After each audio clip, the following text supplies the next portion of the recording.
Distinguished participants, young Africans, ladies and gentlemen, I will try to be brief in my remarks so that we have more time for conversation. I prefer that we have more time for debate.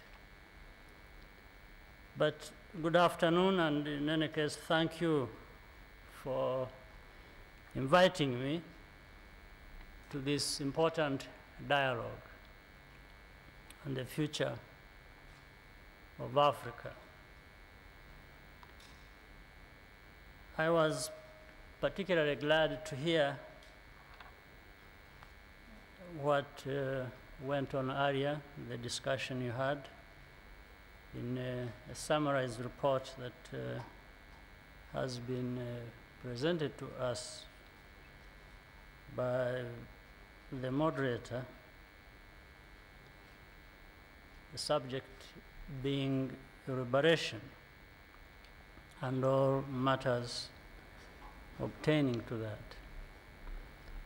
Reparation is as relevant today as it has ever been. Every generation has a contribution to make, building on the efforts of the earlier one. The founders of our countries struggled to free us from colonial rule,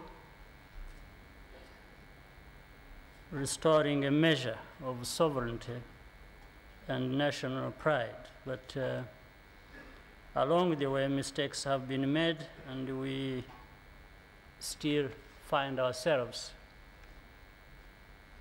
far from realizing our potential. Therefore, the process of reparation has to continue. And you, the youth of our continent, have a crucial role to play. Many of you are already in leadership positions. We are counting on you to consolidate the gains made and build on them to propel Africa's future. I don't know about you, but it is obvious to me that you are as good, as intelligent, as creative, and resourceful as your peers around the world.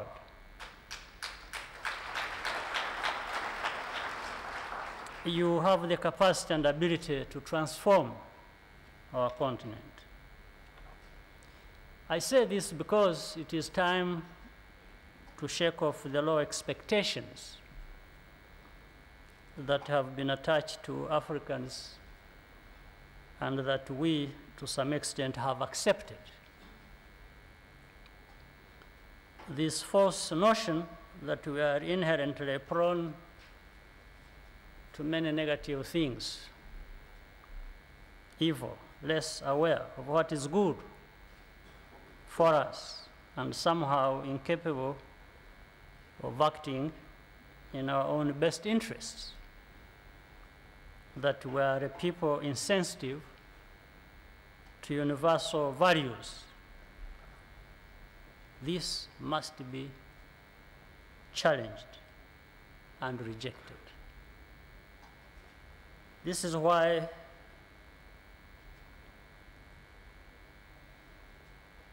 sometimes visitors have strange reactions upon discovering an African city that values cleanliness,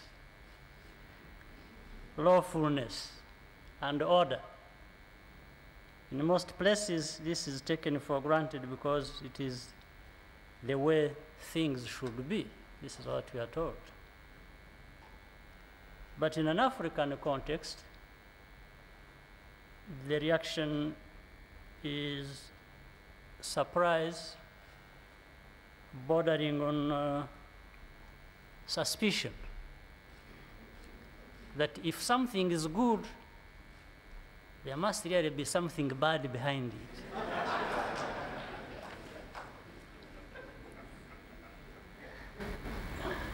Yes, this is what we have come to be accustomed to. Even when expressed as a compliment, the reaction betrays a certain doubt. It is like saying that such a result could not naturally arise from within an African culture or organization. There must be a hidden or sinister factor that explains it, such as coercion or fear.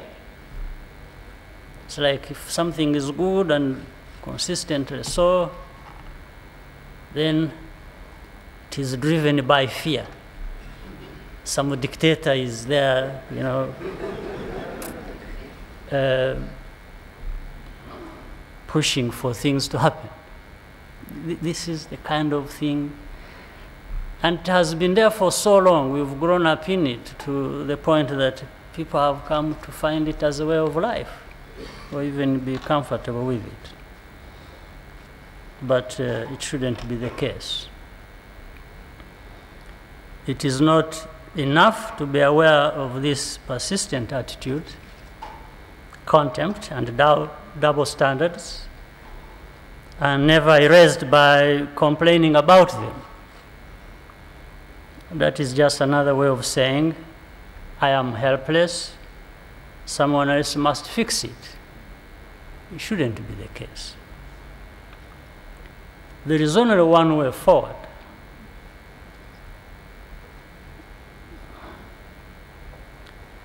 Be inferior, don't feel so.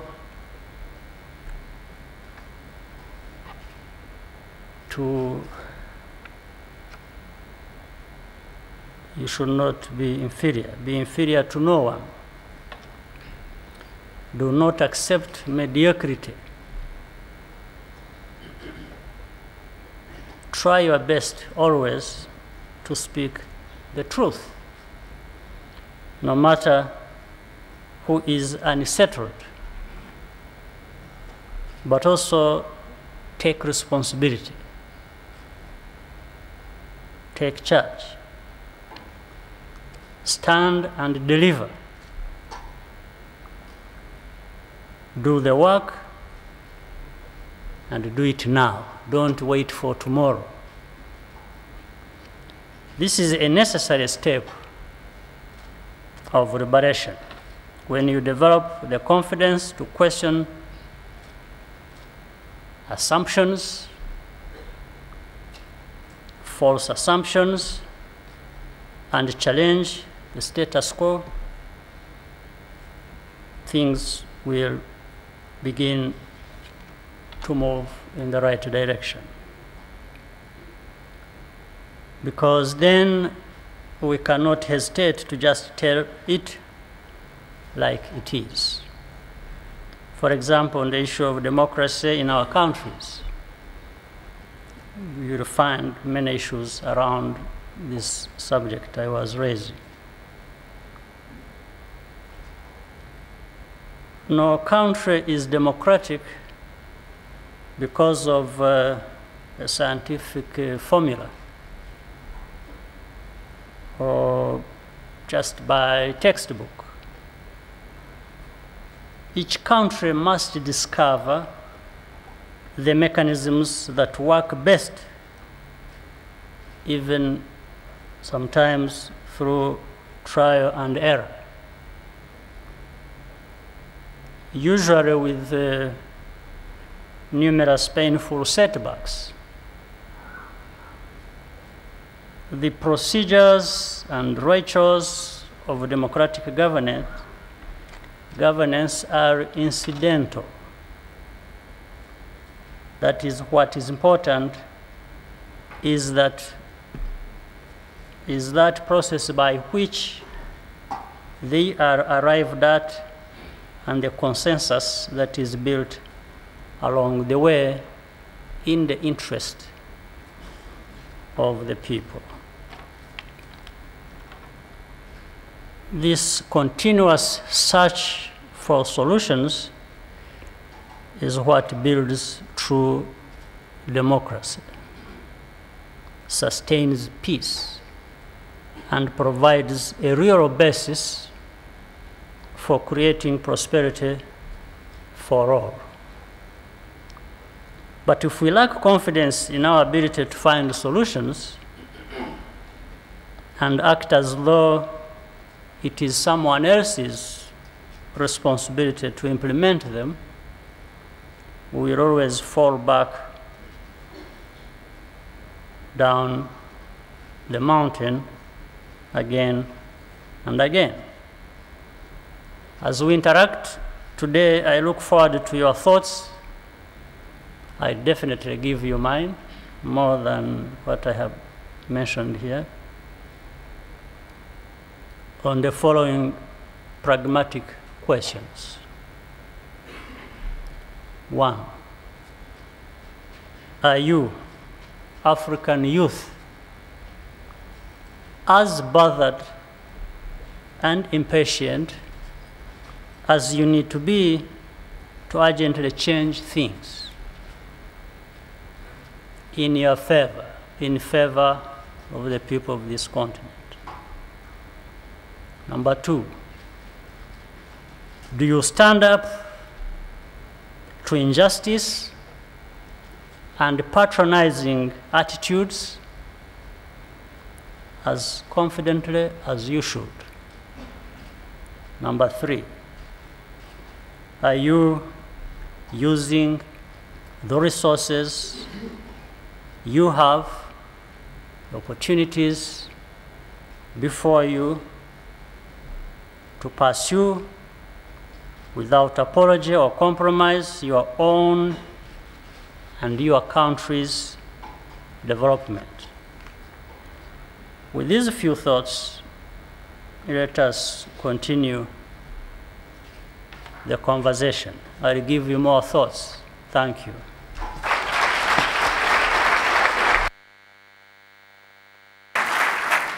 Thank you very much for that, Mr. President. I think it sparked a lot of thought. I have a favorite question that I like to ask when it comes to youth in Africa, and I'll start with that, and then I'll move very quickly to perceptions, our perceptions of ourselves and others' perceptions of us as Africa, which I think is a key issue you've highlighted. But my first question to you, Mr. President, has Africa let the youth in the continent down, or have the youth of Africa let the continent down? And this is asked particularly in the context of a lot of the increasing radicalism that we see, the conflicts that we see across the continent. What are your thoughts? Well,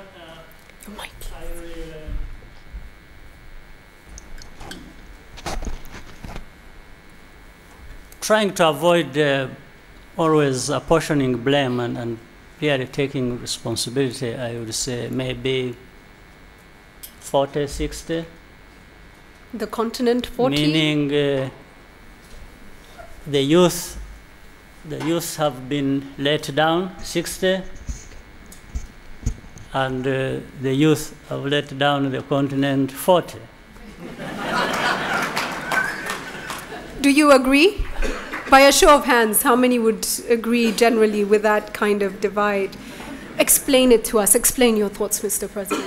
My thoughts are, of course, I think the continent, I was assuming you are talking about the leaders, the versus the youth, all of the continent. I think in some ways I would agree that we probably have not paid sufficient attention or have not created a conducive environment sufficiently to enable the youth to realize their potential. It's like really in a family. the health of the family, and especially the children, they need to be brought up. You know, the environment in which they brought up helps them to move in one direction or another. So I think the upbringing on our part, I think the leaders of our continent, we have not done enough to bring up these youth to fully realize their potential. So that is, I was putting more blame on that. But I would say also that the youth really need not just sit back and be recipients of this generosity of their leaders. I think sometimes they need to stand up, and I again talked about it, and also do their part. And in some cases, some attitudes also, you know, affect the healthy process of our growth of our continent, in a sense that this whole mindset of entitlement. Mm-hmm. It's like you may sit back and just complain about not being given this or that, or, you know, and forget that you actually have to play a big role, even if people may owe you certain things, which I have accepted in the 60%. Mm-hmm. There is also the fact that, one, you must do your part, you must merit certain things, you must be demanding, you must work hard, you must try to learn as fast as possible, learn things that will improve your life. So this is what I meant. Let's go back to your 30s now, 20 years back, in fact, and just look at the scene. What faced you in post-1994 and the decisions that you made? The question I want to ask, and I would like the young people of Africa to really consider the position that the young people were in. We call them youth, 20s, 30s in Rwanda at that time, the people who transformed this country. My question is to you, Mr. President, in the midst of such a vicious, vicious period, what gave you the courage to stand up and say, I can do something? What gave you the belief that you could make a difference? And at that time, what was your vision for Rwanda? Well, in fact, at that time, I was probably one of the very few lucky ones who were even in our 30s or about. We even had people who were in their teens. People were 18, 20, and so you can imagine, for us, we could easily absorb these things better than anyone, especially those in their early 20s or who were 18, 19, and so on and so forth. But anyway, I think I should maybe simply put it this way. I think there is a silver lining to all these tragic situations and serious problems people face. Sometimes they bring certain capacities or abilities in people out to deal with such situations. And facing such situations, there are two mainly alternatives. There could be three. One is either you fight, or you flee, or you just give up and be caught up in it. So some of us were lucky, we fought. We did not flee. We did not simply sit back and wait for what would happen to us. And each category has people. There are those who will fight, there are those who will flee, there are those who will sit back and be caught up in the mess.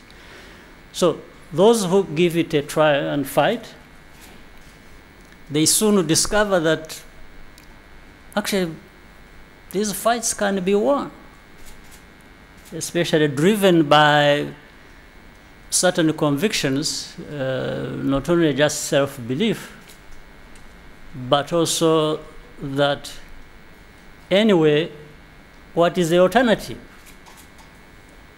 You see, you start weighing things. You already are confronted with a very terrible situation.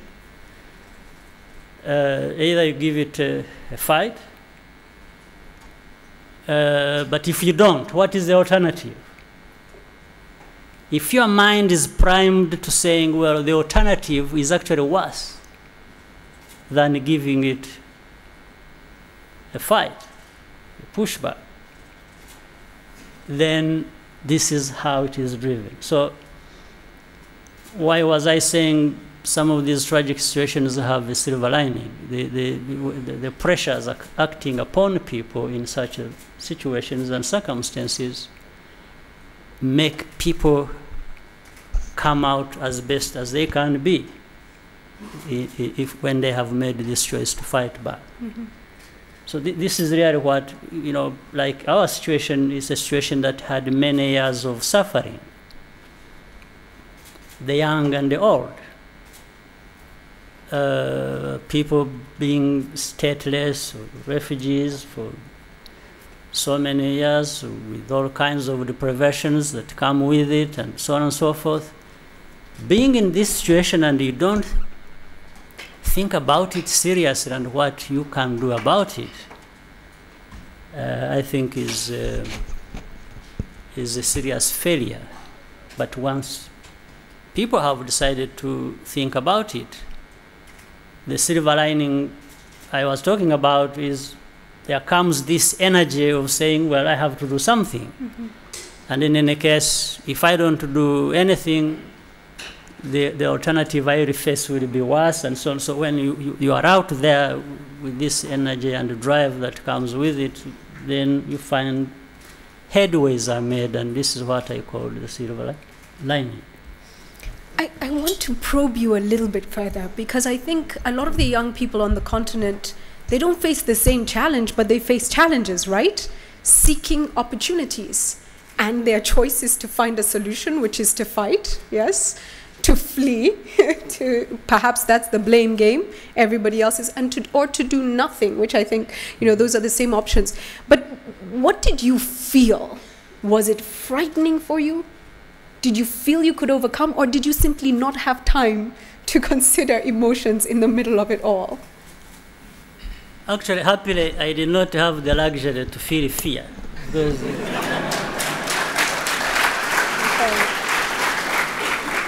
it's I think, a good opportunity when you are thrown into a situation where fear is not an option.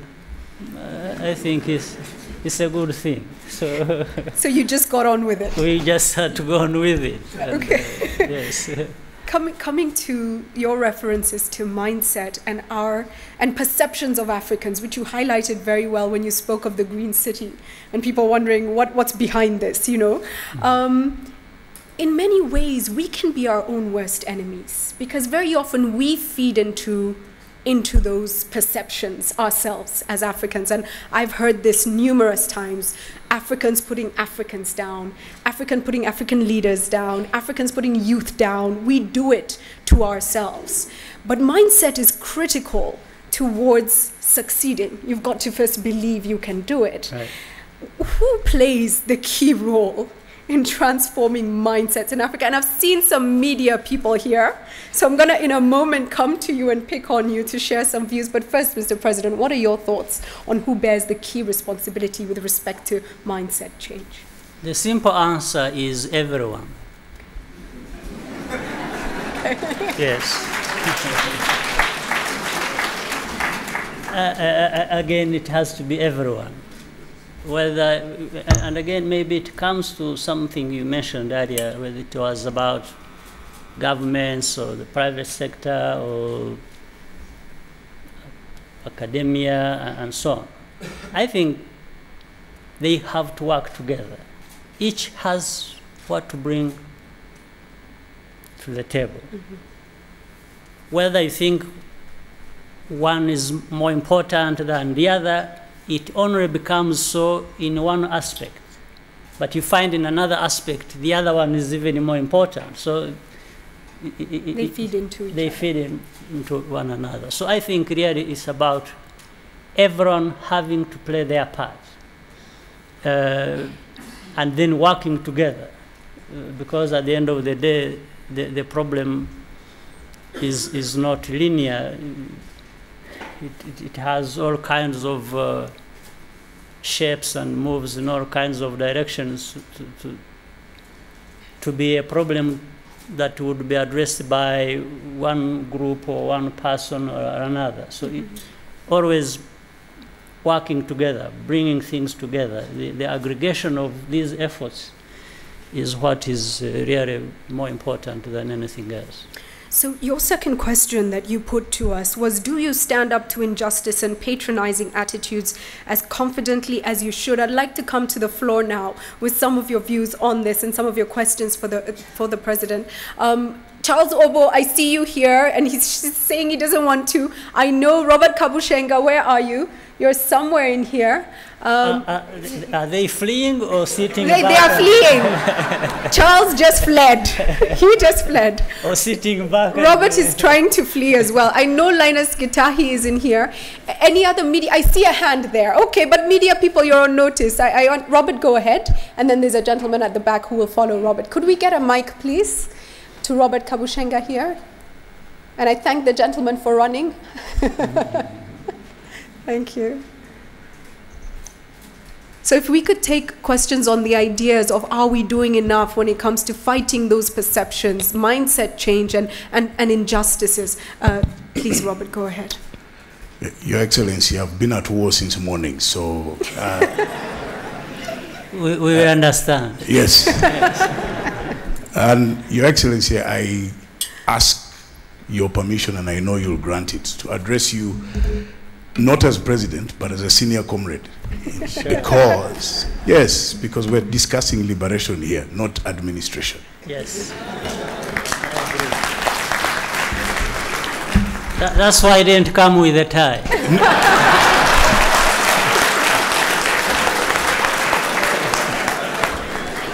And I'm in jeans, Your Excellency. As you know, if it had been a different set of circumstances, we would be in a color green. But since we're in Serena, we'll keep it this way. Your Excellency, 2 points. One is, I'll start with the question, and then I'll end with a disappointment with you, and particularly the liberation leaders.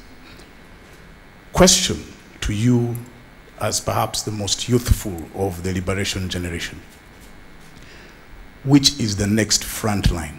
What's our next front line for us, for the new generation, that they should focus on? You focused on the armed struggle for democracy and rebuilding the country. What should the young people focus on particularly as the area of struggle? So that's my question. My disappointment with you is, why did your generation kill politicization as a method of building consciousness, political consciousness amongst young people? In Uganda, it was done deliberately. I am a product of that. Of killing it? Or? No.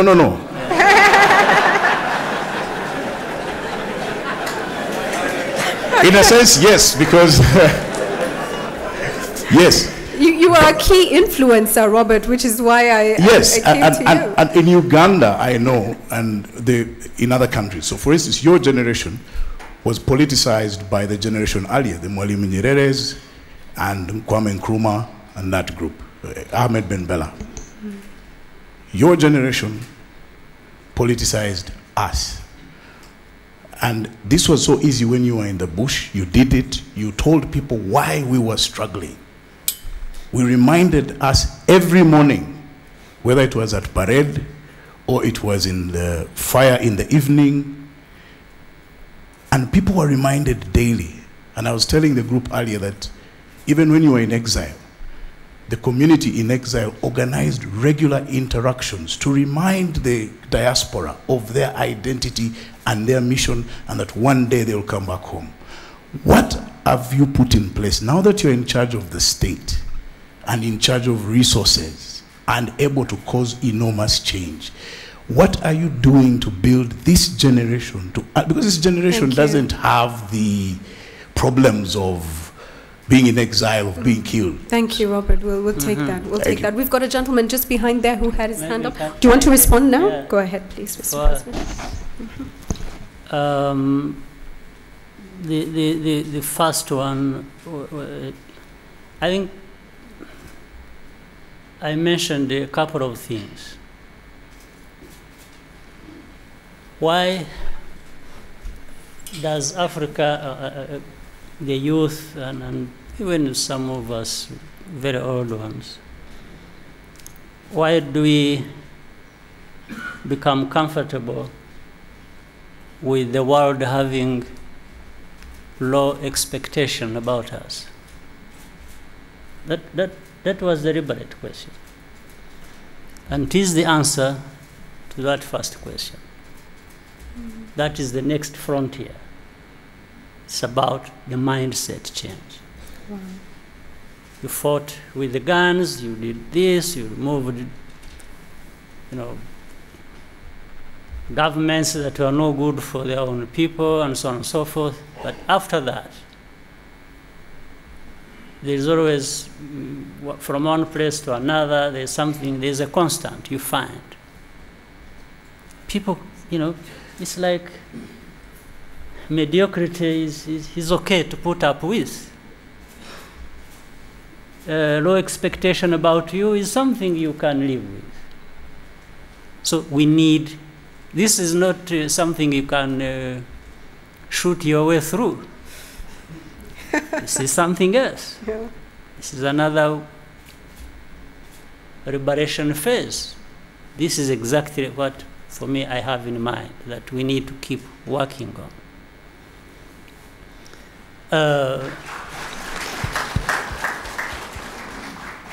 Let me quickly touch something which maybe past I should have mentioned. You gave very good examples about certain things. Some people doing well, and then people wanting to bring everything down, and so it has something to do with that. But let me give you an example, and I think this has been discussed before in many other forums.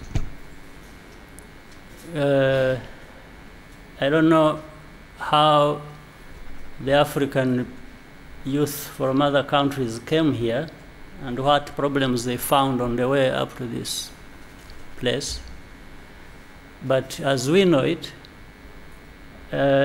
you probably will find a lot of obstacles, getting visas, getting and so on and so forth, even when you are neighbors. Right. But we are so happy to we even bribe, people to come from elsewhere to come to us, even when they are bringing nothing. Yes. Even when they're taking away. Even when they are taking away everything. So there's something to do with that. There's something around that we should be thinking about. So, but that goes with the first question.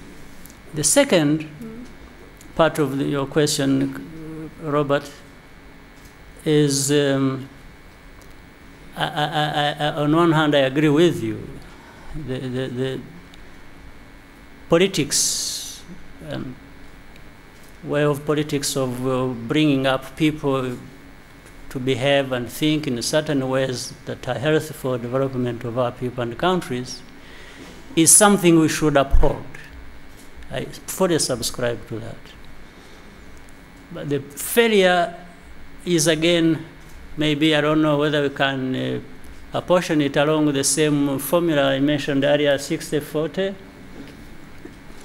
I think those who should be bringing the kind of politics and political education to people, to things that we haven't done a good job of that. We needed to stay the course and even get better at it. that is true. But I think the other end also, for some people, it doesn't, it's not cool, you know. It's, for the young people, it's not this kind of thing they feel attracted to. It wastes their time. So we're losing the bottom-up approach. Absolutely, we are losing. So we need to go back to some ways, even if we can do it differently, because we are in different times. We can do it differently. There are many ways of doing it, but the core responsibility and the work that needs to be carried out should remain the same. So Robert, I'll give you the good news that there are some places where young people are doing transformative things. And it's a small group of them, but it's happening bottom up. The question I would ask is, if you don't know any better, how do you do better? And who has the responsibility to teach you better? Perhaps that 60% is government. What about the rest? Generally, I see you're here as well. Just prepare, I'll come to you. Gentlemen there, please. Please run the mic over. Thank you. And then I see Hashim here. Thank you. Are the ladies with your hands up? Okay, I see. Okay, thank you. Go ahead. Thank you. Yeah, Your Excellency, I'm very happy to be here. My name is Victor Chen. I am from Uganda. And to begin with, yesterday you asked how did we get in here? Was it troublesome? The answer was no, because when I got to the airport, the migration officer spoke my local language. I'm from northern Uganda. You're welcome. That always helps. Thank you.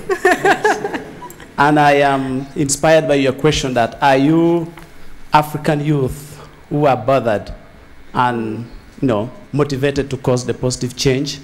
The answer is yes, we are.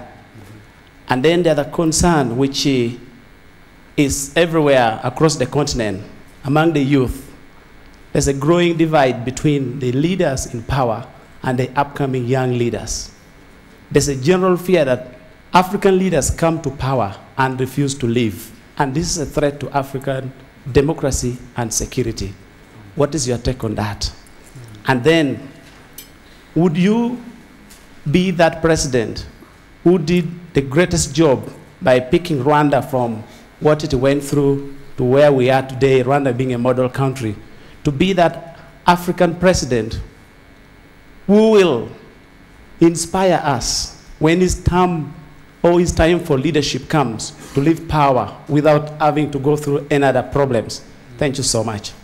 Thank you. Mr. President, can I take two more and then come to you? Yes. Thank you. Let me take a lady, the lady here, and then, okay, and then I'll come to this end. Thank you.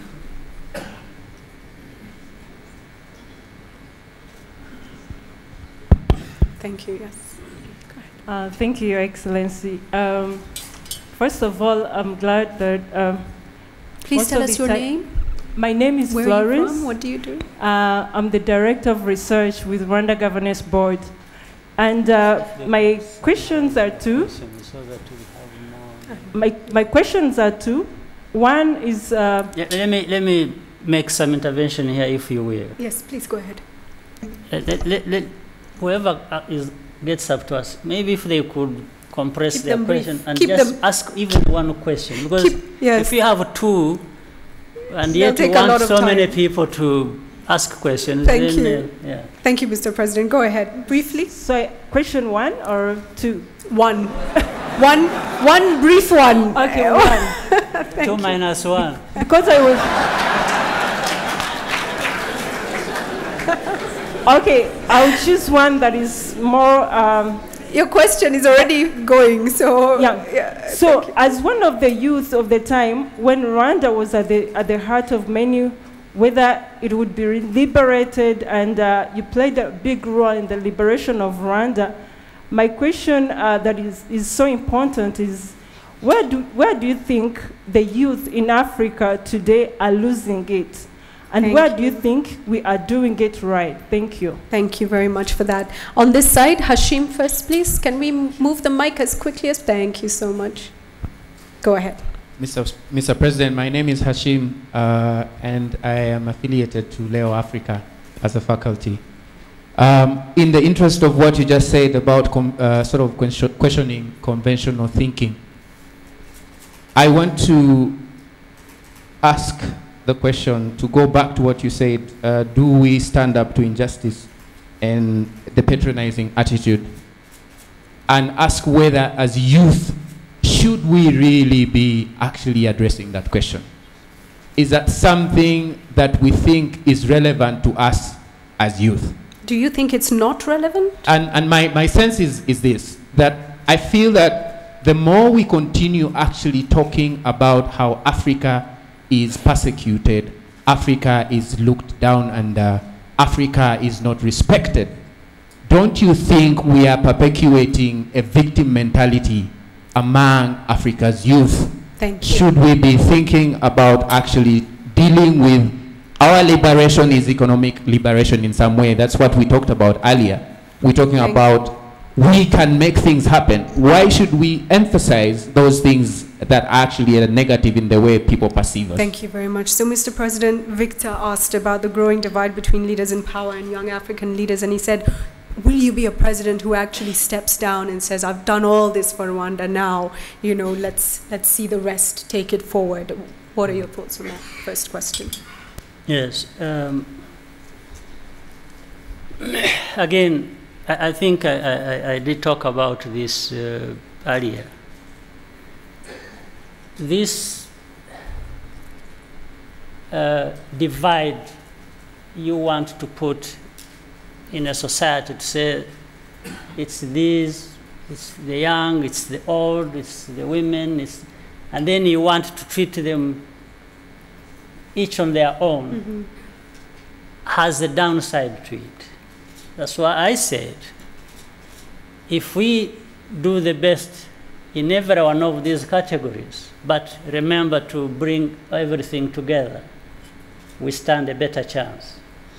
So here it shouldn't be sounding like it's the young versus the old. Then you've already introduced a problem. The young are there. They have a lot of energy. They must get their place, their responsibilities, their rights, and so on and so forth. And the old are there. If you don't join them, so that there is a seamless, there is a flow of ideas and action for the good of everyone, you will have a problem.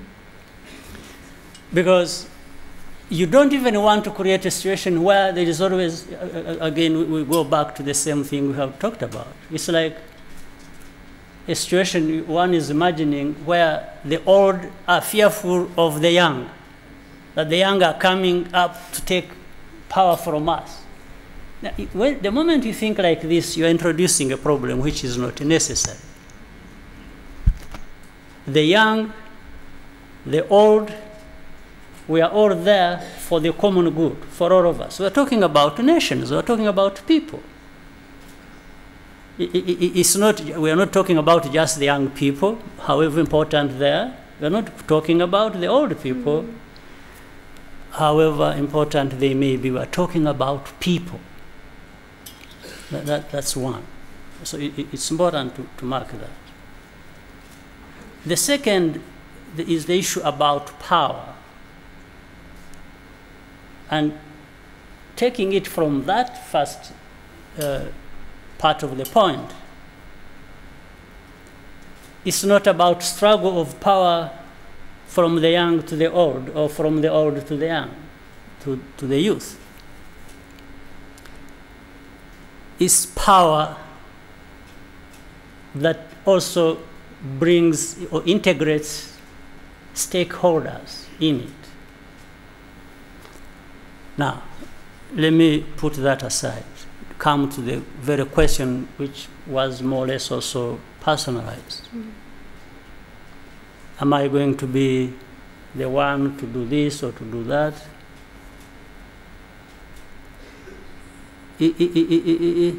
In a way, it devalues the kind of argument we have at hand, where now everything else that will happen or has to happen will depend on my decision. I think it is wrong. To be asking me, will you be the one to do, you know, then we are missing the point, because the point originally was to create situations, to create processes where things happen, not just because what one person has decided or the other. But so one makes institutionalism. Absolutely. Okay. Then one has introduced the whole idea of whether the old people going and giving way to the young depends to one old person who is there to decide. That's already a problem. The second problem I see, and you know, bear with me because sometimes this is one of the rare moments I hesitate, because normally I don't. But for this, it's because it's a subject where I'm right in the middle of discussion, even as a person, even from the question. But, and therefore, what I say is likely to be seen differently even from what it actually is. It is colored by that. But in any case, let me remove the hesitation. Mm-hmm. But again, this whole political process, and then power, the old, the young, and so on and so forth. The exercise of power,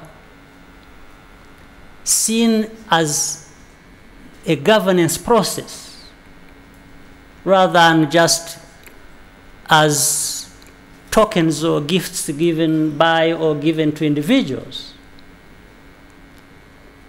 is not about, is more about what you do when you are there than leaving the scene for the sake of it. I don't know whether my point is. So the value here is, because I've seen it trivializing the argument in a sense, because we have had these discussions before. It's like leaving power becomes an end in itself. Right. In fact, when it happens that I go, I'm likely to be rewarded for that more than what I have done when I was there. So this is what I meant by making it an end in itself. So what is the actual focus and objective is what we're saying. Yes. What is the focus? It's a whole process. And here you are talking about democracy, you are talking about freedoms, you are talking about rights. So rights and these processes should not be zeroed on an individual, and more to whether he's there today and not there tomorrow, rather than what he did when he was there. Let me ask so you this is what the point I wanted to make. Yes. What is the average age of your cabinet, Mr. President? Sorry? What's the average age of your cabinet? About maybe 40. 40. One of the younger because ones I'm factoring in my age. Your age, which is I think, Victor, one of the younger cabinets on the continent. So I think sometimes my observation as a media personality is we create situations, we feed perceptions. And so, you know, I would ask young people to investigate further. When you know, blanket statements are made about certain things, always look deeper and ask more questions. But thank you for that very interesting and thought-provoking question. Maybe we continue with yes, indeed, please. Yeah, but I think the second question was really answered by some other statements. The question of where the African youth are getting it, and whether right or wrong. Right or wrong. It was the 60-40. I think if, yes, 60-40. I think if you look back, play back my remarks, you'll find an answer. So maybe I shouldn't waste much time. Thank you. Hashim asked. Then the question, the conventional way of thinking. Yes. I like the argument, but I have just a small problem with it. If, again, one listened to what I said, I did not in any way, and I don't think I have ever played the victim card. But you should also accept, you should acknowledge things as they are. If they are wrong, you first have to accept they are wrong. Therefore, you need to talk about that. I just so there is no victim situation here. I think when we are talking about the negative things of the, African, we are not saying it because we are seeking pity or. But I think we are just pointing them out so that people analyze them and understand what leads to that and deal with it. But we have also, again, I remember I said, as I see it here, from here in the room, these young people are as good as anyone. So that is acknowledgement there is something good in the room. But how can we build on it? How can we actually bring the best out of us to deal with the real problems that are out there? Because the real problems are there. We can't hide, we can't run away from it. Hashim, I have to tell you, the mindset issue is a critical issue that has to be tackled.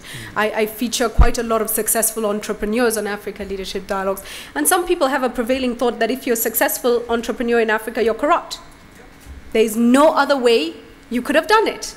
But it's okay for Western companies to evade paying tax, to be aggressive, to plunder Africa, but Africans are corrupt. So there's some serious mindset issues we need to deal with. I see hands here. Can I take another lady, a lady here, Awel? And then I see two hands. We'll move very fast. Please give her the mic. We'll move very fast. I can see your hands. I will come to you. I'll come back this way. Please go ahead.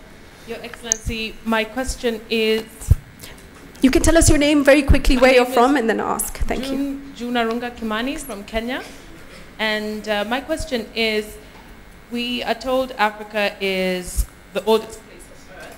So one would assume that having been around, and our societies having been around for a very long time, we must have fought wars and evolved ways of living together and technologies of living together that are older and more wise than the newer societies. But somehow we've had disruptions in our recent evolution. The question? Right. So the question is, if we have come to the point where we now appreciate what we need to be, we're trying to draw a picture of the promised land, who will be the custodians of that? Can we somehow institutionalize it? The people who talk about democracy, all of them have monarchs, sitting monarchs, in England, in Spain, all of these places that are kind of a reminder of who they are and so on. This Pan-African conversation, is there a way we can have custodians of this vision of the future that, that is not subject to politics, that our children can live and look up to? Is this possible? Thank you so much.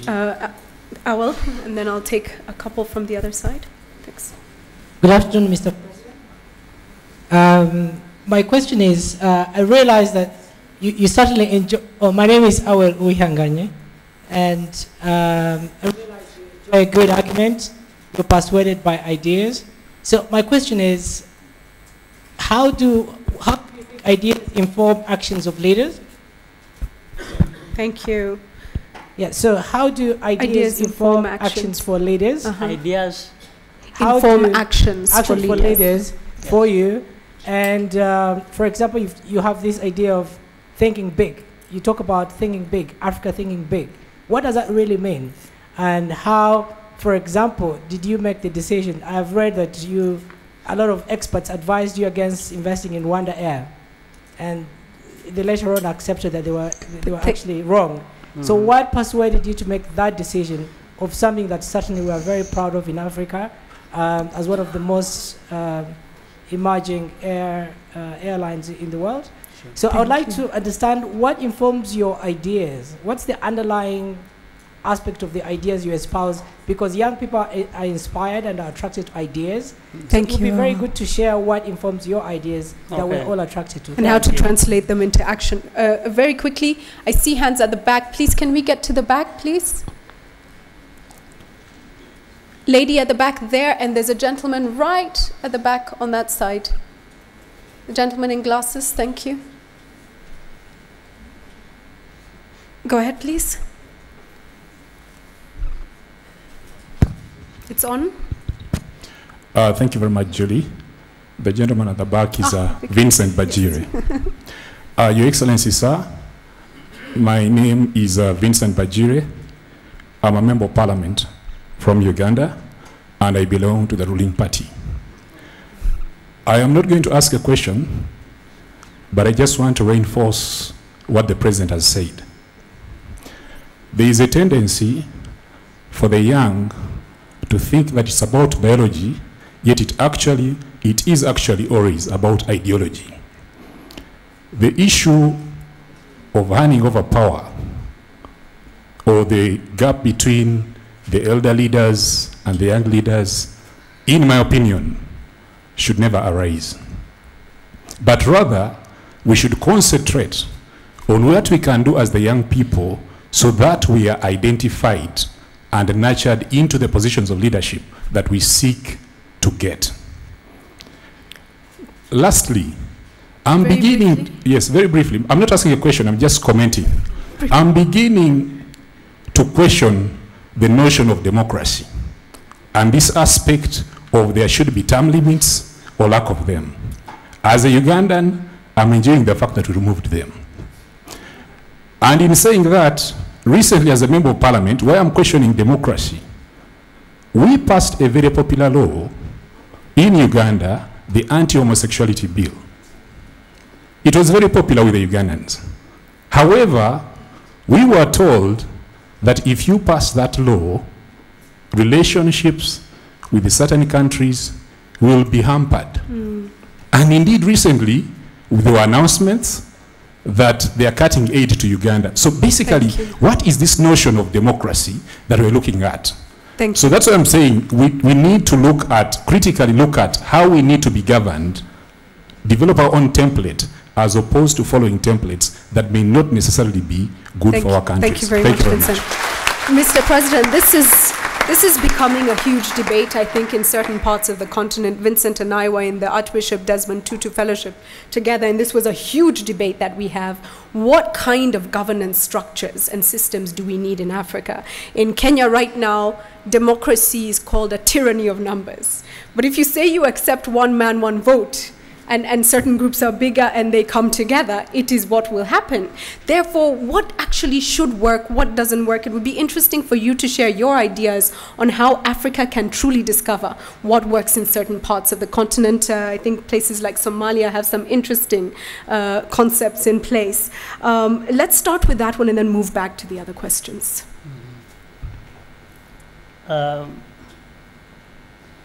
You see, what you are saying and what has just been said and many other, I think it comes also back to what the lady Kimani from Kenya mentioned. And I think he talked about custodians and so on and so forth, and even talked about monarchs. Of course, you find even in places where there are active monarchs, they are actually telling people to observe term limits. But these monarchs have no term limits. The other day, to be more precise, I remember I was just reading one European prime minister who has been there for 19 years. They don't call this one a dictator, they say a long-serving leader. Yes. He has now actually switched from being a prime minister of a country for 19 years to something else that is even, he's now become a president of some big institution bigger than his country.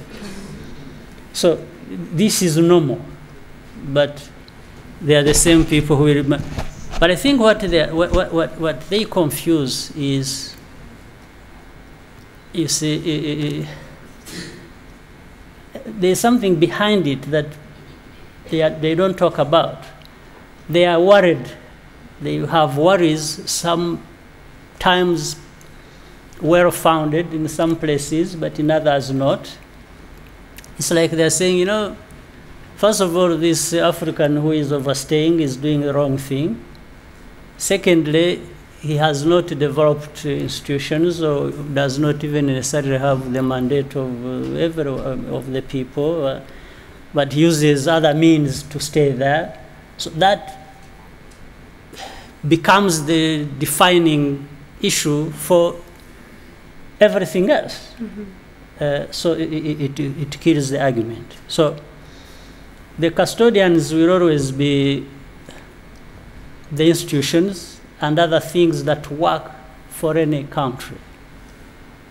Because things must work. Are they working or not? Are they working to the expectation of the people? And because you see, the argument here it becomes more complicated. Some of these notions are things you don't easily quantify. You see, if we are talking about economic development, if we are talking about growth, and these are things you easily put in numbers and quantify. And but these other ones, they are very subjective. Anyone can give their definition, and whoever, you know, sometimes it becomes the issue of who has more power to impose his will. To say, this is my definition, you take it, and if you don't... so it's a bit complicated. So the figureheads should be the institutions. Institutions. Not and there should be checks and balances. Right. There should be rule of law that allows things to happen predictably as decided, and so on and so forth. If you have this kind of situation, I don't worry about the rest. Yes. Okay. Then quickly, number two, the other problem of ideas informing actions. You see, if let me say this. In our case, where we have made some progress, and even we have tried to design ways in which we focus also on the results. You see, you may have nice policies, you may have good ideas, but at the end of the day, what do you want from them? If you don't get the results, I don't think these things you have with a good name don't matter at all, in my view. So you want ideas, you want to test them, you want to take them through a process to results. So if you are focused on the results, what is it that you want? What is your problem? Where do you want to go? How do you get there? But do you get there? Do you get the results? Now, so ideas for us matter a lot. We are ready to test them because we are focused on getting the results. So we want to test something, an idea, quickly and see whether it gives us the results. If it doesn't work, we drop it, we take something else, and so continue.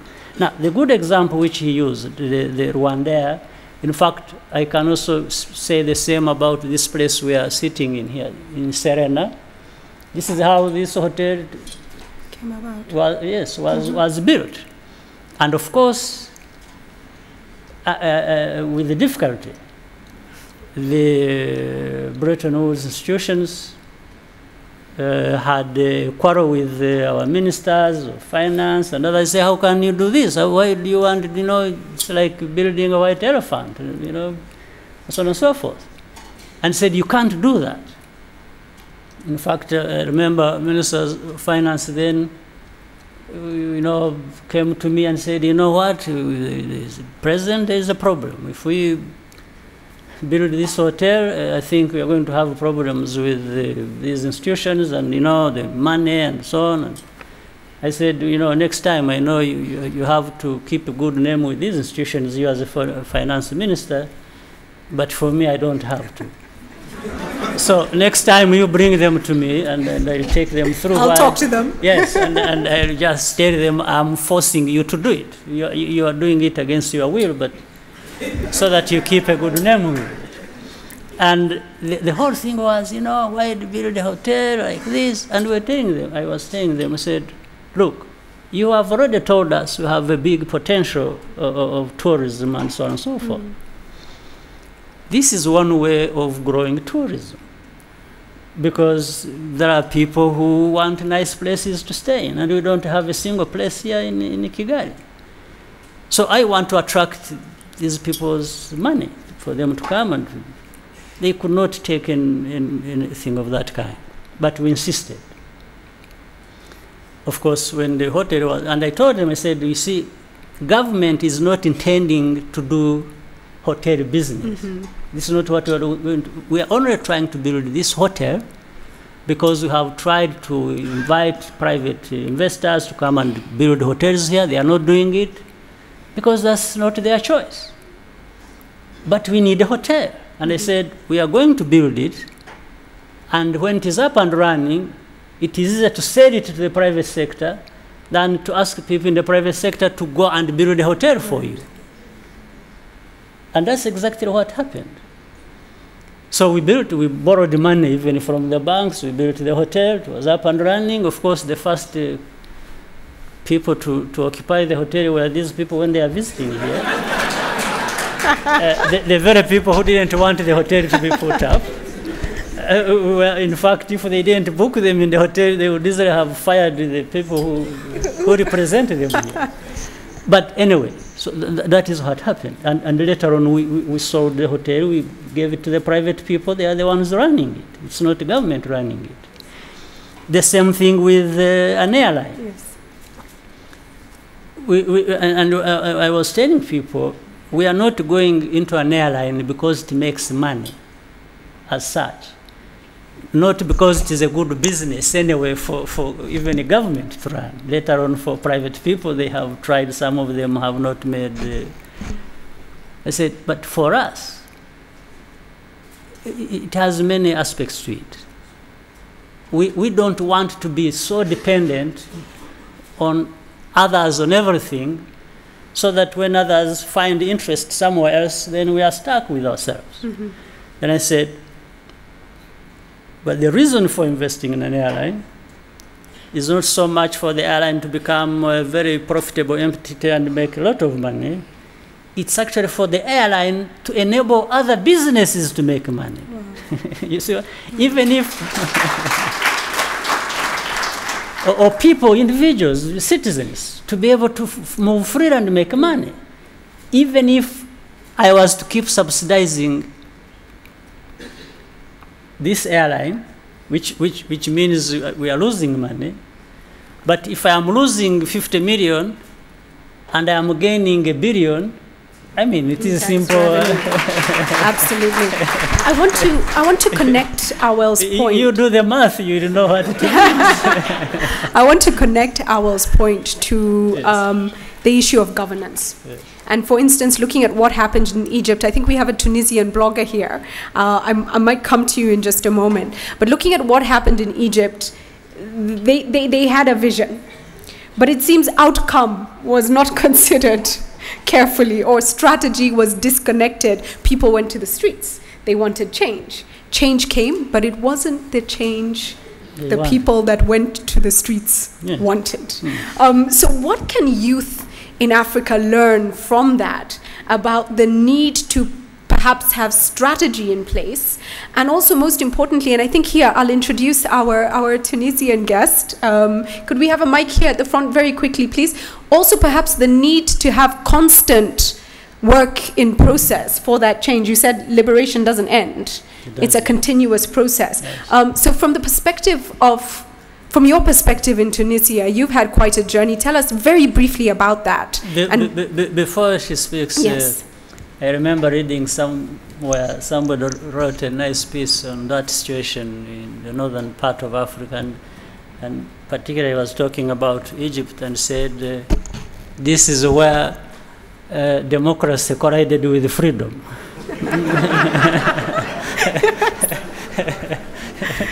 Now, Tunisia was lucky, I think, in many ways. But tell us what your experience has been and what you would advise young people. Then I'd like to get the feedback from the president on that. I think we need a translator. No. Okay.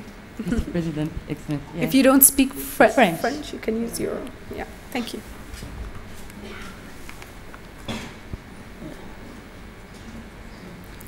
Normally, my French is good, but today.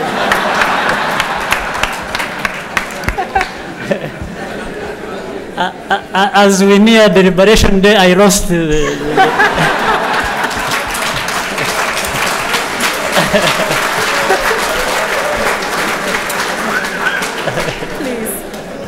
Monsieur le Président, je suis très heureuse d'être ici aujourd'hui déjà pour célébrer un événement très très important qui est la libération du Rwanda.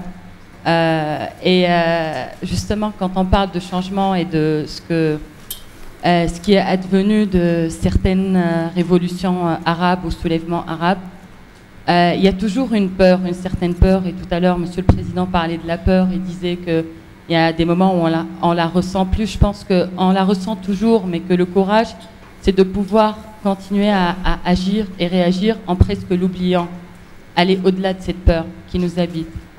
Et dans des pays comme la Tunisie, l'Égypte ou encore la Libye, nous vivons, le changement apporte aussi une polarisation qui est dure à vivre, parce qu'on a généralement des populations et des peuples divisés par rapport à des idéologies, une religion ou des visions politiques ou autres. Et il arrive que, quand on voit ce qui se passe en Égypte, on peut se poser la question sur le changement et dire peut-être que c'était mieux avant. Et il y a beaucoup de gens qui étaient contre le changement et qui vont nous réconforter dans ce fonctionnement. Je pense qu'un changement n'est jamais ponctuel, c'est un processus qui s'inscrit sur la durée. Et moi-même tunisienne, il m'arrive d'avoir très très peur par rapport à ce qui pourrait arriver, par rapport à ce que ce changement va apporter. Mais quand je suis arrivée ici, 20 ans après peut-être le génocide le plus rapide de l'histoire, quand je vois comment un peuple s'est reconstruit, je suis très optimiste. Et je me dis que ça vaut la peine d'essayer, même si on n'a pas de garantie par rapport à ce que ce changement et ce que le futur nous apporte, mais qu'un peuple peut toujours être plus grand que toutes les atrocités qu'il peut subir. Donc je ne peux pas répondre à la question sur l'Égypte, parce que je suis moi-même dans le changement, donc je le vis au jour le jour, je n'ai pas assez de recul. Je suis du genre très suspicieuse aussi, donc quand je vois quelque chose qui va bien, je me dis peut-être qu'il y a un problème derrière et tout, mais je ne suis pas une spécialiste non plus, ni du Rwanda et tout, donc voilà, je m'arrête à mes limites là où je connais, où je maîtrise, mais je pense qu'il y a d'autres modèles. La démocratie telle qu'on nous la raconte ailleurs est peut-être dans une impasse. Voilà, et je voulais dire que cet échange en fait est très très important entre la jeunesse des pays africains, parce que je pense que l'Afrique est la plus grande réserve de développement dans le monde aujourd'hui, et que si on peut s'aider, se construire, ça sera ici et pas ailleurs. Merci. Thank you so much for that. I think it was very important, Mr. President, to get that perspective, because there are many lessons that we can learn from what has happened in and across North Africa. We thank goodness that Tunisia has found its stability. It is still, still moving forward.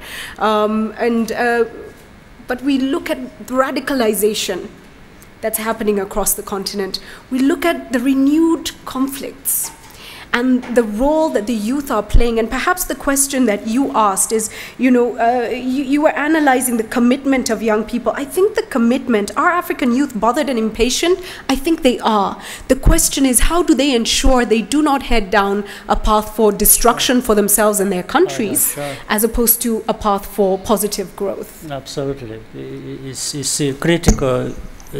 Maybe I should have added that it's not enough to be impatient, to be angry, it's also to be thoughtful about it, to understand the different pathways before you, so that you are able to get the best outcome of it. The intention is not just to bring change for the sake of change. Of course, you always want to bring change for the better.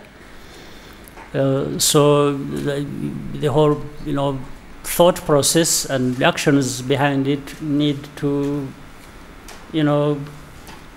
be in harmony, so that you get the best outcome. But again, I think the points that have been made also suggest that, sometimes you're not sure of the outcome, but there is also compelling need for change, to the point that people want to try, and it's where they get with the effort. But still, the effort, the actions need to always be harmonized with the thinking, the likely outcome, and always wanting to get the best out of it. Thank you so much for that. I want young people in particular. The young people, if you think you're over 35, I see some of the people at the front trying, but I really want, there's a gentleman over there in glasses. And if you could make it as brief as possible, let's try and keep them brief so we can, yes. Thank you very much, Your Excellency. I am called Samuel Aineviona. I work with the University of Rwanda, but I come from Western Uganda. Now, quickly, I must say, Your Excellency, that I admire the evolution of Rwanda under your leadership. I really like it so much. Now ask your question. Now, my question is, don't you think, I'm talking about this in terms of the EAC. We are in the EAC right now, and don't you think you need to sell your philosophy or ideology to some of your compatriots? I'm talking about some of the leaders in other countries, because I feel safe when I'm moving in Kigali at night than I feel safe in my own country, in Kampala. Thank you. Now, thank you. I would like to say... I'm going to stop you there just so we allow others. There's a lady here in the, I think it's a pink shirt, very quickly. Her hand has been up. Thank you. I'm sorry. My apologies. Go ahead, please, very briefly. Behind you. So, no, the lady behind. Thank you. Thank you, Mr. President. My name is Herin Otieno from Kenya. And I think one of the questions you asked is, are the current youth impatient about certain things? And I think one of the things that I would like to throw back the question back to you as a leader, even as we say, yes, we are impatient about certain things. By profession, I'm a statistician, a mathematician, and I appreciate the angle that we've been having about this discussion. But I think part of the things that I find myself impatient about is looking at, I always joke that in Africa, if you pretend that you die, even if you're not dead, you might just be taken to the morgue. And when I'm watching the movies, in some of those countries, if you try to die, they have the mechanism to try and bring you back to life. And the issue here is about the issues of technology, the equipment that we have and all that. And the reason why when we pretend that you're dead, you can easily be taken to the morgue is because we do not have the infrastructure. Your question? So the question is, are our leaders bothered about that? And it leads to the issues of the education. I am bothered that 50 years from the time we got independence, that's the situation. I am bothered that the panelists that sat today, if you think about it, I've counted 90% of them, their education can be traced back beyond the African borders. What are our leaders, current leaders, doing together with us to make that different for our children? Thank you so much. For the next Thank you. generation? Gentleman in the checked shirt. Gentleman in the checked shirt. Yes, very briefly, please. Thank you very much. My name's Marim Jafes Ponsian from Tanzania, and I wanted to ask a question on related to the long-awaited African unity. Do you see, Mr. President, the potential in the youth to champion for and bring about the long-awaited African unity? Thank you for that. Let's take those three. I see all the hands, Mr. President. Let's take those three. We start with Samuel in Uganda saying, don't you think you need to send, communicate, share your philosophy, inject it into your compatriots? But I think that is what integration is about. So it's already being done. I think integration is about sharing almost everything. Best practices. We are creating one space for the citizens of the partner states to operate. This is the idea of what should be. What is the relationship like between the East African presidents? Is there a lot of cooperation going on? I think so. Yes. Good relationships? Good relationship. Okay. But I think more importantly, the people. The people really are ahead of us, which is good. We will catch up. Okay. Okay. Next, Hareen asks a passionate question. And she says, look, I'm tired. This is 50 years for some of our countries past independence. We're impatient and we don't have the technology. We don't have the capacity. Yes, we have a lot of Africans dying from things they shouldn't be dying of. We don't have enough skilled workers. Look at the lack of doctors, engineers. She's talking about technology, equipment, skills, capacity. What do you want to say to her? I think you can take heart in the fact that as you raise that point, which is very valid, passionately, the way you did, it's also an issue being discussed everywhere. The fact that people are talking about it, they are seeing it as a serious problem and not making good progress as a setback to being where I want to be. I think one can say this is a good step. The next is really to do what we need to do. But if you look at what is being created across the East African region, the centers of excellence in different parts. If you just a few minutes from here, you go to a campus where instead of people from here going to US to study at Carnegie Mellon, they are having it here. Right. We brought Carnegie Mellon to Rwanda. Right. Instead of people going there, we brought it to them. But around that, it's not so much about bringing Carnegie Mellon, it's about bringing this capacity, in-house to make sure that we have it here, and then this becomes a push for other institutions to develop around that. There are centers of excellence developing in Kenya. I know for sure of that. There are others in Uganda, Tanzania, Burundi. There is this discussion, there is the implementation. One has a reason to be impatient and say it needs to work faster than that. I will agree with that. But at least it is a process. So let's make it work as fast as possible. Can I just inject, how many people here are from private sector? Can I see your hands right up? Doesn't private sector have a huge role to play? I'll just leave that question. I'll throw it out and leave that question there. The next point that was made was from the young man. Long-awaited African unity. Yes. Can the youth take us there? Oh yes. This is part of it. And I think there have been discussions at the African Union level, the youth participating, giving the ideas. We need to bring them in more and more.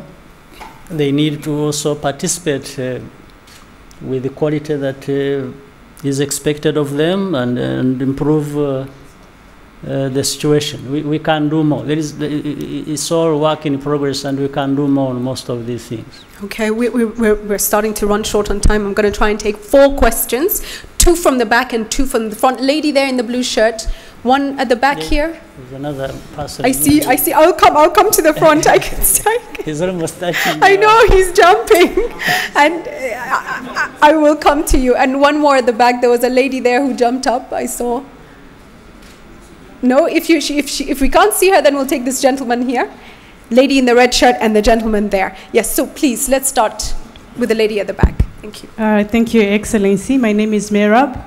And my question is, what are the values can we, like the leaders, instill into young people that even generations and after generation, that those values can be what we build on our nations, so that when one president leaves or another one leaves, the generation still holds those same values, where we live beyond thinking about security of our nations, where we live beyond ethnicity or Christianity and religious, and we live with our values that our leadership has instilled into our generation and after generations. Thank you so much. The mic on this side, where is it?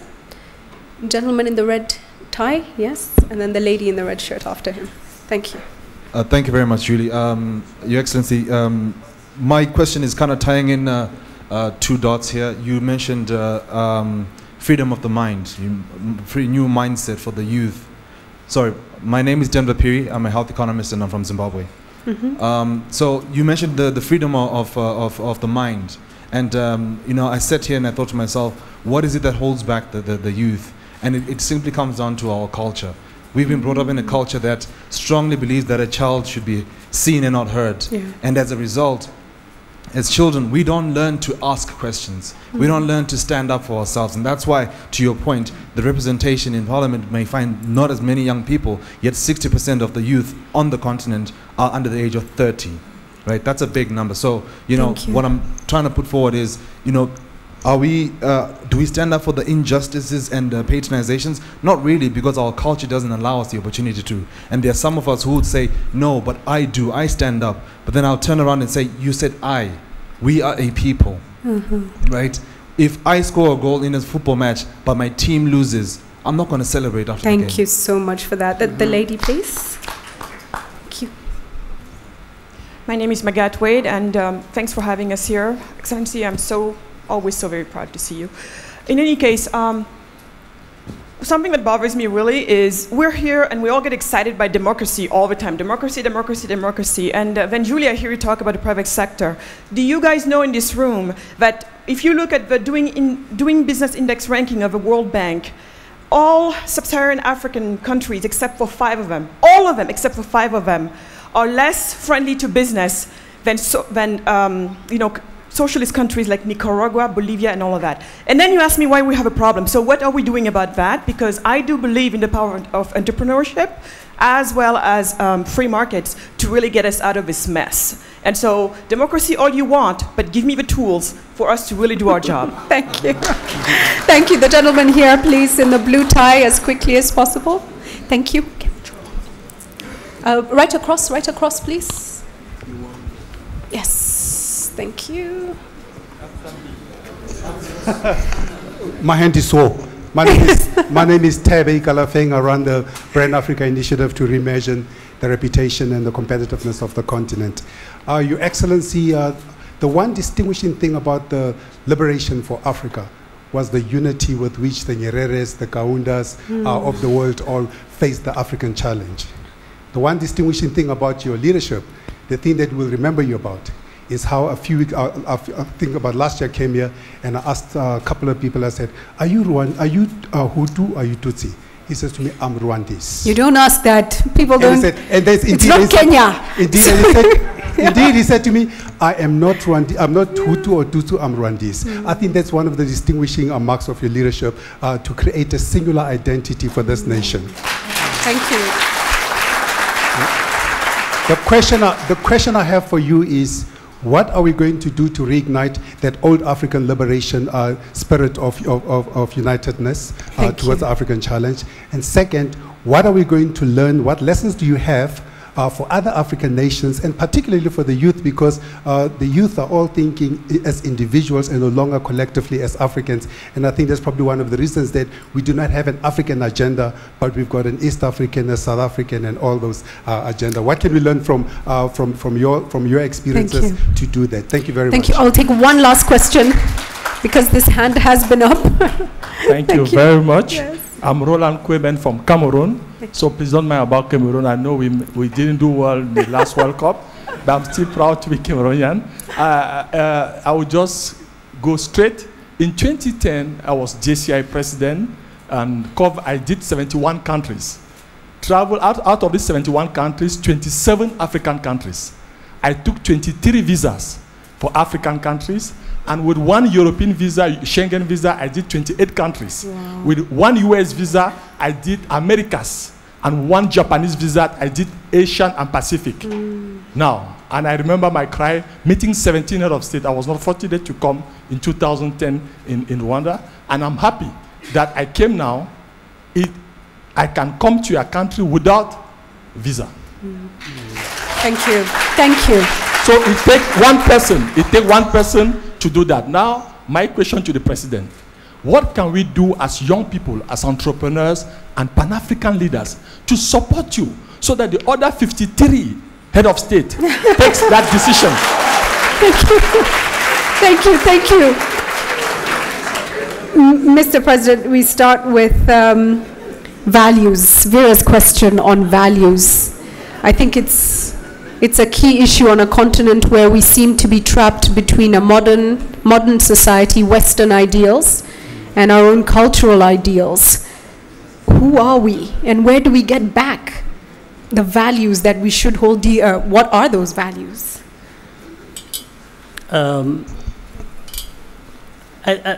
think I'll just say that for us, what we have tried to do here in Rwanda is to try and be modern, but build on our traditions, on our traditional values. This is what we have done. Whether you hear of Gacaca, justice system, Gacaca is an old concept, Rwandan, but we applied it in the modern time to deal with justice issues in the modern times. We incorporated lawyers and different practitioners to fill the gaps that were there, so that we bridge the modern times and the old times. But we started with and resolved a huge problem. Well, to give you a feel of what it did, it tried hundreds of thousands of people, settled them back in their rural areas. We avoided a very high cost of trying cases and the political problems that come along with that.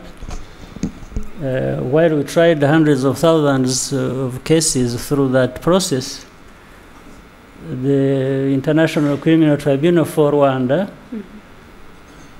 at a cost of over $2 billion, tried not more than 60 cases. That's what. So the local cultural system actually worked on the ground. Absolutely. And of course, again, we have to really be careful here, because some of our young people who are modern joined the bandwagon in some cases to question, no, this thing does not meet the international standards. What is the international standard? I thought any standards were about resolving a problem, isn't it? Whatever standards, modern, old, international, or whatever, as long as they don't give you a solution, they don't mean much. So that is how important it is, the values. It comes back to the simple, basic thing. Does it work? Does it work for you? Does it address your problem? Whatever name you call it, if it works, I go along with it. So these values, some people think those things we borrow from outside are the values, because we are made to believe that these are the modern values that we must believe in, that we must act by, and so on and so forth. But I think that is putting yourself in a box, and you don't think beyond that, and that's why some people. So I think the values, it starts with ourselves. Right. Because you've said it. Who are we? Can we improve who we are?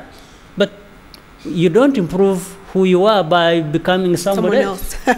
And I think Vincent's point from Uganda also connects to that. Yes. Finding out who we are and what we value, and making it work for us, making us better. Let's go to the comment from our Zimbabwean colleague. And he said, listen, what holds the youth back is culture, and I'll attest to that. We all grow up in environments where we are told young people, as he said, are seen and not heard. No, I don't want to fully agree with that. Okay. There's a small part of it. We might be right in one aspect, but the other is. But some of the other things we do are actually things we've learned from somewhere else and have nothing to do with our culture, and they dominate our actions. Such as? Well, start with some of the arguments that were going on here about democracy, about all kinds of things. Somebody else had said it. African societies had their way of organization that worked. Instead of improving on those and incorporate the modern ways of managing things, we completely abandoned that and went for something else that is actually not ours. But we could easily have merged what is ours with something else from wherever that is likely to make our thing work better. The best of each. Oh, yes. Right.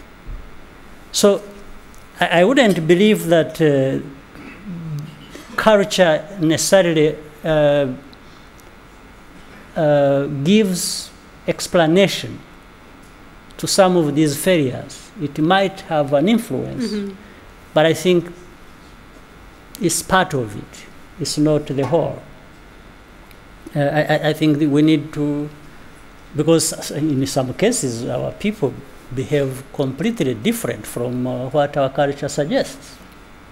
So which means we are no longer actually tied by our cultures, because we have instead shifted and taken over, But we blame it for the negative. Absolutely. Okay. Let's go to Maguette's point, and she said, listen, for goodness sake, private sector could be a solution to so many problems, but we simply don't create an enabling environment. That perhaps is not necessarily the case for Rwanda, which I think on many of the indexes comes out on top, but generally looking at the African continent, what's your comment on this? Again, you see, and somebody, in the following question, maybe somebody talked about lessons to learn from here or there. I don't think we need even ourselves, it should not be misleading that we are here giving anyone lessons. We are just sharing experience. We tell people what we have done, what has worked for us, that may work for others or may not work for others. But we will put it out there, and it's up to the others. In fact, as we have learned many things from others ourselves, we should not be shy to learn what works about others. So we have experimented, we have tried, we have learned from what works for others, and we have all incorporated all that in our own situation. What works in our own situation, we move along with it. Doesn't matter where it has come from, where it is originating from here, or it has come from a neighbor, or from afar. We have done that. So I think what is lacking mainly, what is unfortunate, it's not that many people don't know what needs to be done. It's that they end up not doing it. Yes. You see, theoretically, if all of us were given pieces of paper and given all these hard questions, the way we would answer them on the paper, we would all get A's. But come to doing it, then other interests step in. And we don't focus on not the at all. results. Then you say we start blaming somebody else for this, and then the other one, and then we have been bewitched, and we have been this, and we have all kinds of blame to pass around, only to stop us doing what we knew we needed to do. This is a very tricky part. I have no explanation for it. But I think even those who have not done what needs to be done, No. to be counted among the few who have done the right things, it's not because they did not know. No, it's because they just didn't do it. For knowledge, for all kinds of things, people know what needs to be done. That's a very powerful statement. I think a lot of us will take that home with us. Thebe, I think very interesting point raised there. How do we reignite the African spirit? There are some Africans who say there is no notion of Africa as such because we are too diverse. I totally disagree with that. I believe in our gut there's something that connects us all, but how do we start to reignite that? There is something that is common about us, is something that is good, but I don't know. Somebody talked about the World Cup here. Yes, the gentleman from Cameroon. We still support you. I've been watching the World Cup in my free time, and it's like I'm almost, punching the screen of the TV because you have these African teams, individually, the best players, but come together. And you see something, they have everything in them, but I wish I was the coach of one of the teams.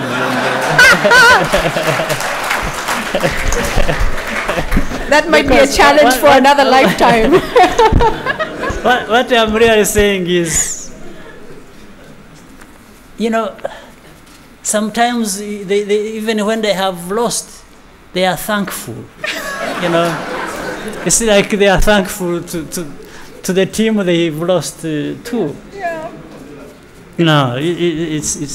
This is not African. Mr. President, the challenge to you now. The challenge now, I think, is for us to see a Rwandese team up there. Yes, and you can coach it. We are trying. Yes, when it comes to building a team, we will try. And do some coaching. Yes, I'll do some. When I have retired, if I'm not taken over by Cameroon, if I don't get employed by Cameroon, I may be employed by something. You might just do it. Generally, I'm going to come to you on that question. I want a small comment because I think there's something we must finish with on mindset that has to come from someone in media. The question raised by our Cameroonian brother here, and he says, what can we do to support you? You've opened up the borders. People can move in and out of Rwanda. But this is not being replicated in other African countries, and we know the challenges. The amount of small-scale business people who are surviving off cross-border trade, but the impediments to their work, to their survival are too many. So how can we support you to speak to your colleagues? How can I support you? But honestly, I think keeping the conversation going and challenging our leaders and asking them, and every time we have a moment. And you should also remember your vote counts. So sometimes you threaten your leaders that you're not going to give you our votes if you it means a lot. Like in Rwanda, where under 30 is over 70%. If Rwandans, the young people of under 30 said they are not going to vote you, you have to think about it. So, but anyway, I don't know what we can do to work together to make that work for as many people and for as many countries as possible. But at least in our small way, we tried to say, well, let's test it here. Because while I cannot dictate what goes on in other situations, here in Rwanda, in my responsibilities, I can mobilize Rwandan people and say, why don't we do this? And this is what we did. At least, and we have been confronting questions both here and outside. Outside, people have been saying, no, but you see, if you open up like this and make it easy for people to get visas, you attract a lot of criminals and so on and so forth. There are these apprehensions, some of them totally misplaced. So we had to test it and even prove that actually this is misplaced. Because we were telling some people that many of these people they call criminals, they are worried about. They actually don't need visas because they don't need to travel to any place.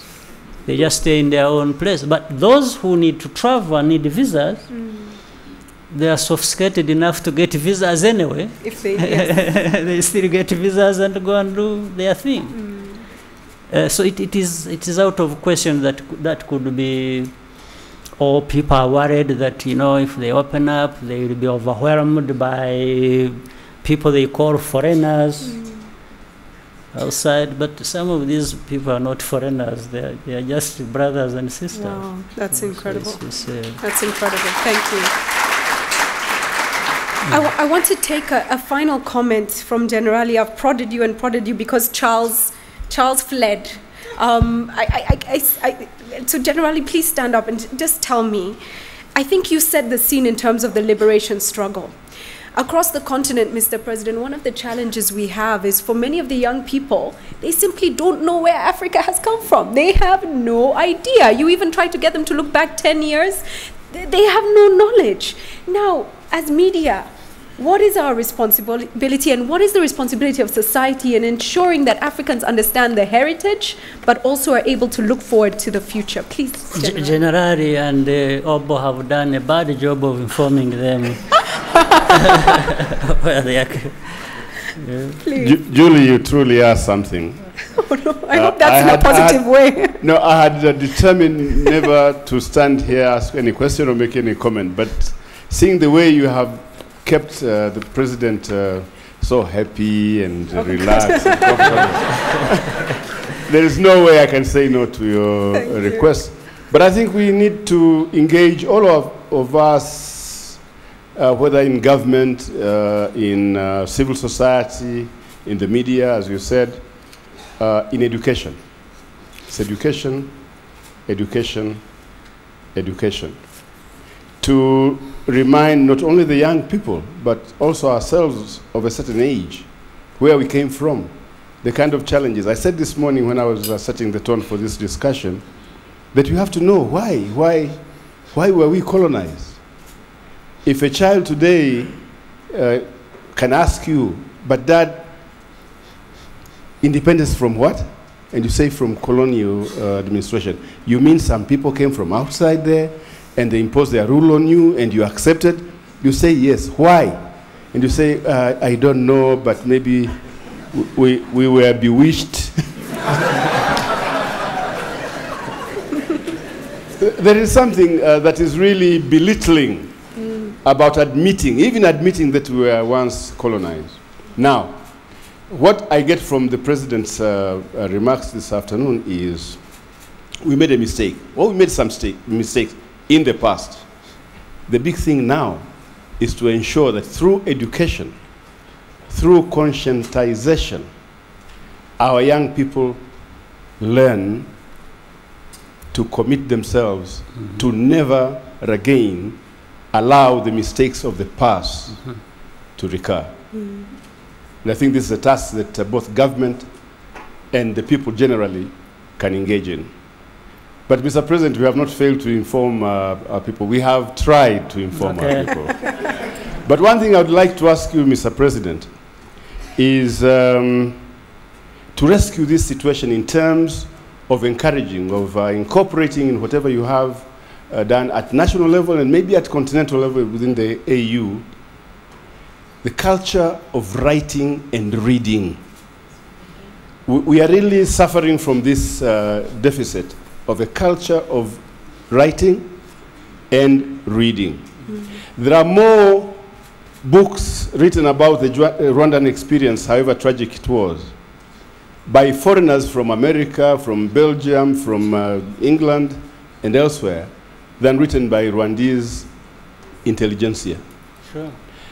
2 weeks ago, we were at a launch in Dar es Salaam of a book titled Nyerere, The Early Years. It was written by a young Don from the University of Edinburgh. And Nyerere is ours. He's Tanzanian, he's Rwandese, he's African. But we didn't have a book like that about Nyerere's early years. And it's because people say, who shall sponsor me to spend 5 years without earning a living so that I can write the story of Paul Kagame? And once I've written a story of Paul Kagame, who will buy it? Because people don't read on this continent.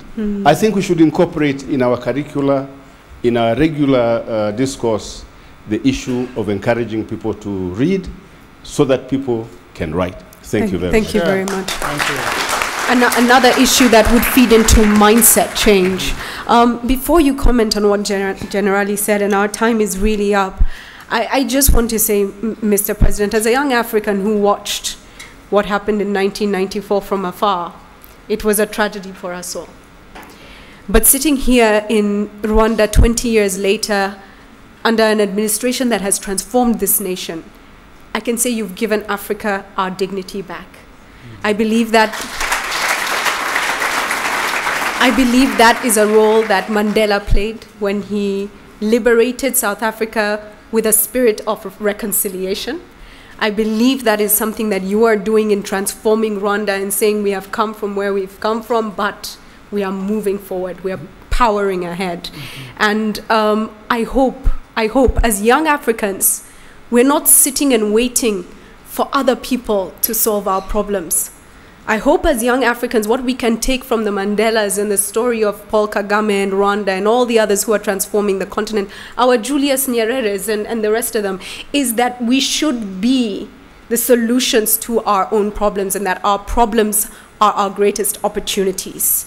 On that note, please, Mr. President, give us your final word. Simply, I won't say much relating to what General has just said, other than agreeing with him in many regards, and then saying that more or less everything has been said. What remains is for all that to be done. And let me just wind up on one small remark that what you've just said very accurately, given what happened here in Rwanda and the huge loss of life and so on and so forth. And then Rwanda rising out of that. I just wanted to again repeat that for the young people of Africa and for all Africans, there is everything in us to overcome our challenges. And in this particular case of Rwanda, if Rwanda can overcome our tragic history and situation and make some decent progress, I think other African people and countries can do it, and can even do it better. So on that note, I just wanted to end. Thank you.